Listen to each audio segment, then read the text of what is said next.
Are you alive? When I visited my son's house, I was stunned by the scene before me. I exclaimed as I stood in my son's house, confronted by a shocking scene. There, in the living room, was my missing 5-year-old grandchild, chained and emaciated. Empty bread bags and discarded plastic bottles littered the room. In my haste, I rushed to give him water, but he urgently protested, "Give it to my sister first." "Your sister? Who is she?" I asked, bewildered. Then, from a corner of the room, I heard the feeble cries of an infant. The shocking truth soon became clear. I resolved to thoroughly punish the person responsible for putting my grandchild through such an ordeal. "Do you want to lend me money again?" I let out an exasperated voice toward my son on the phone. Sigh. It has been 3 years since my husband passed away when I was 62. Since then, I've been living alone. I worked for many years, and my husband left me with a substantial inheritance, so I haven't faced financial difficulties. However, my main concern now is my son, Thomas, who has already moved out.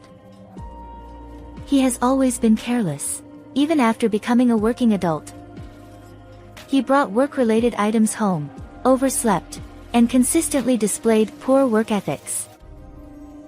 His job history was marked by frequent job changes, and he occasionally asked me for financial help. Despite feeling disappointed in my own son, the bond of family ties prevented me from completely giving up on him. One day, out of the blue, Thomas came to our house with a woman. "Mom, I'm going to marry this girl." Surprised, I greeted the young and flashy woman. "Hi, I'm Aileen." I replied, "Nice to meet you, Aileen. But getting married so suddenly, I'm surprised." Thomas chuckled while chewing gum. "Well, what can you do when you get pregnant?" Then she lightly touched her belly and said, "I'm 4 months pregnant." I was surprised but managed to say, "Congratulations," as I saw my son and his wife off. Although the order is different, pregnancy is a happy thing. I'm going to have a grandchild. But I wonder if those two can raise a child properly. I had mixed feelings. After some time, I visited Thomas and his family at their home, and I was taken aback. The interior looked as if a burglar had ransacked the place. Empty convenience store meal containers and cup noodle cups were strewn everywhere. I couldn't help but exclaim, "What on earth is this mess? And Aileen, are you eating properly? It's not just your body now." I bought some vegetables. Shall we cook together? In response, my daughter-in-law, who had a slightly larger belly, twisted her face. She retorted, "Ugh. Cooking is such a hassle." As I began to say, "But you need proper nutrition," Thomas interjected sharply. "An annoying mother-in-law who nags all the time won't be liked, you know. Stop picking on my wife." I have no intention of doing that. Aileen pushed the vegetables I'd brought toward me. She added, "I really don't need this kind of thing. And please refrain from unnecessary comments. You're seriously annoying." With their fierce reproach, I had no choice but to leave quietly that day. Eventually, she gave birth, and the two of them came to show me the baby. As I looked at my grandchild wrapped in a swaddle, my face softened. How adorable. It's a boy, right? What's his name? I asked. "His name is Harry. But, Mom, you have something to give us, don't you?" Oh, yes, that's right. It's a small gift for the birth. I handed over an envelope. Aileen swiftly snatched it and checked the contents. Tom, there's $1,300 in here. She exclaimed. My son grinned. Awesome. Maybe I'll go out and treat myself. I tried to tell my son and daughter-in-law to use the money for the baby, but it seemed they weren't really listening. Then my son looked at me. You know, Mom, with the baby and all, our current home is getting cramped. We're thinking of moving to your vacant house. I had just moved from the house where I lived with my husband to a reasonably priced apartment at that time. We were considering whether to sell the house or rent it out. Certainly, raising children requires money, and perhaps living in a house would allow for more relaxed parenting. With that thought in mind, I nodded. I understand. You don't have to pay rent, so you can live there. My son replied. Thanks. Should we move next month? However, Aileen, who had been listening to everything, interjected. She said to me, But please don't come to our house. I was taken aback and stammered, Huh? Thomas continued. We don't want interference, so please leave us alone. I understand, I replied. And so, I found myself only able to visit my son and daughter-in-law's house when I had urgent matters. Occasionally, I'd contact them to share food, and during those times, they reluctantly allowed me to meet Harry. But it was clear they preferred their privacy. Despite this, my grandchild was growing well, and he even started calling me Grandma. But just before Harry turned 4 years old, as usual, when I contacted him saying, I want to bring Harry's snack, I received a message from my son. He said, Aileen doesn't want to see you anymore. Stop doing this and don't come to our house. We've changed the locks, so you can't get in. I was surprised by his one-sided statement and felt angry, but perhaps I unintentionally offended Aileen without realizing it. So, I decided to observe the situation for a while. However, in the process, I missed the timing to visit my son's house, and I gradually stopped going altogether. Occasionally, when I contacted Thomas for some reason, I received reluctant and brief responses. Harry is already 5 years old, isn't he? I hope he's doing well. Despite my worries, I continued living my solitary life. Then, one day, an unfamiliar number called me. When I answered, the person on the other end said, I'd like to request repayment of your son's debt. Upon further conversation, it became apparent that my son had unilaterally made me a co-guarantor. While I'd been asked for financial help before, I never expected something like this. I immediately tried to contact Thomas, but there was no response. Usually, I'd receive a reply after some time, but this time, it was different. Frustrated, I headed to my son's house. I pressed the intercom button, but no one answered. No matter how many times I called, the line remained silent. Even when I changed the time of my visits, the situation remained unchanged. After several days of this, I began to worry. Could they have gone missing? Where are they? I searched for any clues. When I went to Thomas's workplace, they told me he had quit. The neighbors were equally clueless about their whereabouts. A whole week had passed since my initial visit. Considering reporting to the police, I decided to give their house one more try before taking that step. I pressed the intercom, but still received no response. The front door remained locked, preventing me from turning it. With a sigh, I was about to leave when suddenly, from inside the house, I heard a faint thud, as if something had shifted. I called out desperately, "Is anyone inside? Show your face, please." But there was no response. However, the sound from inside intrigued me, and I pondered how I could somehow get into the house. That's when I noticed something I hadn't seen during my previous visit. The lock on the garden side casement window was open. With trepidation, I entered and was met with a scene that made me scream in horror. In that situation, 5-year-old grandson Harry was crouched and chained. "Are you alive?" I exclaimed, rushing to his side. The room reeked of decay, and around Harry lay empty bread bags and scattered plastic bottles. He whispered, "Grandma? Did you come to rescue me?" "What on earth is happening here? And first, let's get you some water." I hurriedly fetched water, attempting to pass it to Harry, still bound by the chain. But then he cried out, "Give it to my sister first." "Your sister? Who's your sister?" In the next moment, I heard a feeble cry from the corner of the room, and as I turned my gaze in that direction, I accidentally dropped the cup I was holding. To my astonishment, there lay an about 3-month-old baby.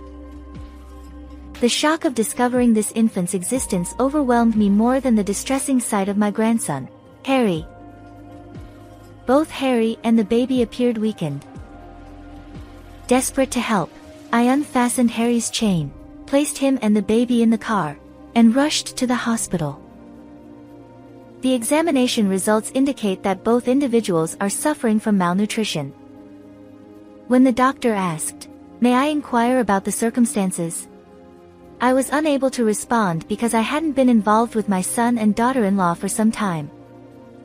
Harry and the baby are scheduled to be hospitalized for a few days, and subsequently, the police arrived after receiving a report from the hospital. When questioned by the police, I honestly conveyed that my son and daughter-in-law were missing. Harry, who was receiving intravenous fluids, was also asked various questions, but he appeared too frightened to say anything. After the police left, I approached my visibly calmer grandchild and asked, "Where are Mom and Dad?" "They said they were going abroad. They packed their big bags and left." "What?" Harry began to speak in fragments about the situation. "Mimi, my granddaughter, was born about 4 months ago. Harry was taught how to prepare milk and change diapers, and he took care of her. Then, an unsettling revelation followed. Harry was told, 'We'll keep you tethered to the care of your sister, so you won't escape,' before leaving on a trip. Even if the doorbell rings, I was told not to answer." As I stood there, frozen and covering my mouth, my grandchild burst into tears. Mimi had learned to roll over, and during one of Harry's naps, she managed to venture out of his reach. My trembling grandchild confessed, "I didn't know what to do, and I was so scared." I held him tightly as tears streamed down his face. Once I confirmed that Harry was asleep, I returned to the house where my son's family lived, intending to retrieve their belongings. At that moment, I still harbored a desire to believe in Thomas and his wife. Did they really go abroad, leaving the children behind? It couldn't be true.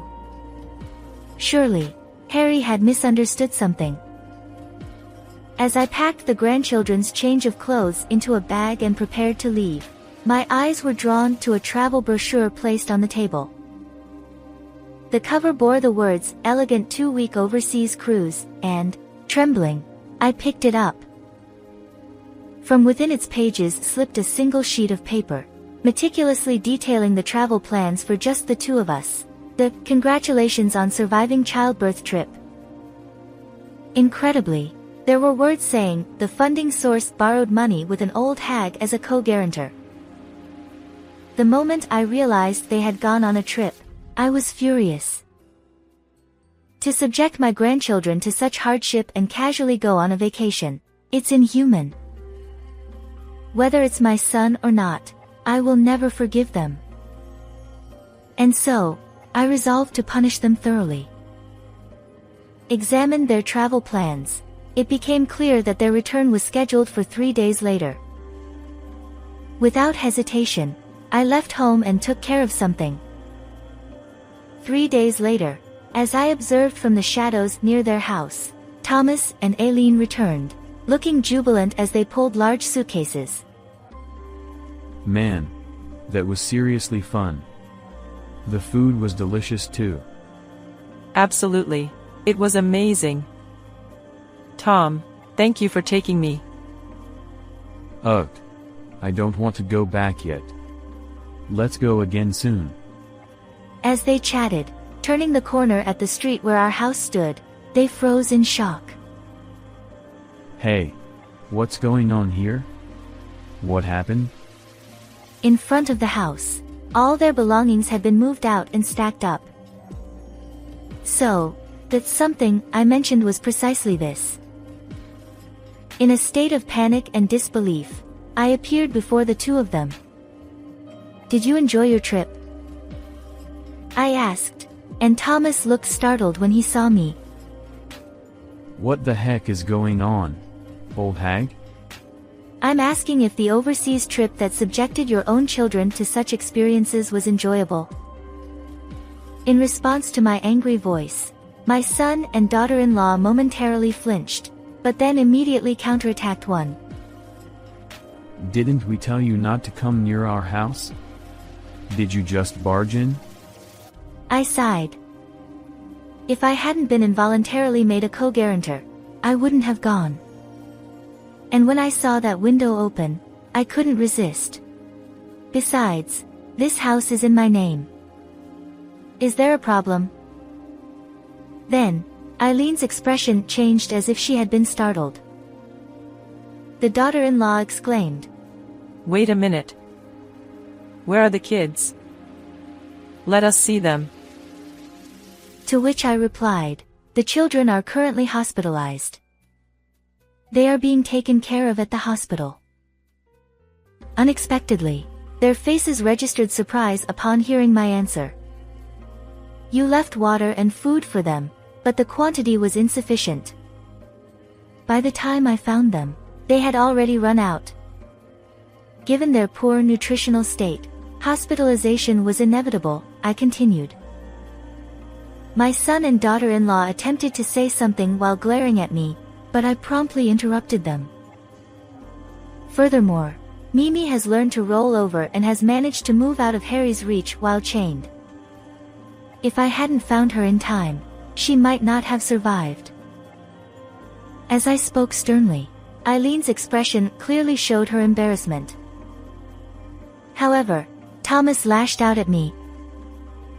In the end, they're alive, so it's fine. But right now, it's about the house. Why are the belongings outside? Then, I declared, I have no intention of letting you, who have committed such despicable acts, live here. I've decided to put this house up for sale, so please leave. Upon hearing this, my son and daughter-in-law were shocked and began berating me. Don't be ridiculous, old hag. Such tyranny won't be tolerated. Exactly. Enough already. Return the house and the kids. At that moment, I looked directly at my son and said, Thomas, it seems I've made mistakes in raising you. You can't hold down a job, you've burdened your parent as lone guarantor, and now this. It's truly pathetic. I no longer see you as my son. Thomas, who had fallen silent, glanced sideways. This time, I turned toward his wife. Aileen, do you realize how vulnerable those children were? Having 5-year-old Harry to take care of your baby, what are you thinking? After subjecting those kids to such trauma, you have no right to call yourselves parents. the couple was rendered speechless by the scathing words. However, my son erupted in blind fury. I don't care. Let us in. This is my home. Well, even if there is a home, you won't be able to return for a while, I replied coolly. Just then, in unison, the son and daughter-in-law exclaimed, "What?" At that very moment, the distant wail of a police siren drew closer. Did you report us? If so, they've already done it when your kids were taken to the hospital. The police instructed me to notify them when you returned, so I took care of it earlier, I said matter-of-factly. Without changing my expression, I watched as my daughter-in-law's face turned pale, and she began to tremble. Tom, what should we do? Are we going to get arrested? I can't bear the thought of dealing with the police. At that moment, Thomas, tearfully, clung to me. Mom, please. Smooth things over for us. Convince them we're innocent. I promise we'll do better from now on. Please. Aileen, her face streaked with tears and mucus, chimed in. Please, I beg you. And so, I made my decision, resolute and unwavering. I won't forgive you. Today, I sever all family ties. What you've done to your children is an undeniable crime. Reflect on it and make amends. The son and daughter-in-law slumped in their seats, muttering, "But..." Just then, a police car arrived, and I watched with a cold detachment as they were led away. Afterward, Thomas and Aileen were interrogated by the police and found guilty. They were detained for a long time, and although they were eventually released, they had no home to return to. I took legal action and obtained custody of my 2 grandchildren. Despite opposition from my son and daughter-in-law, their behavior was called into question, and ultimately, I prevailed. Currently, they have moved far away and are living in a precarious, run-down apartment. Given the news coverage of this incident, it's unlikely they'll find stable employment in the future. Nevertheless, I harbor no sympathy for them. On the other hand, I am wholeheartedly raising my 2 grandchildren. Harry helps with household chores, and Mimi has started talking and is in her adorable phase. It's a busy life, but thanks to my grandchildren, every day feels fulfilling. I'll continue to take care of my health and do my best for these precious grandchildren. How did you find this story? If you enjoyed it, consider subscribing to our channel. Until next time in our next video.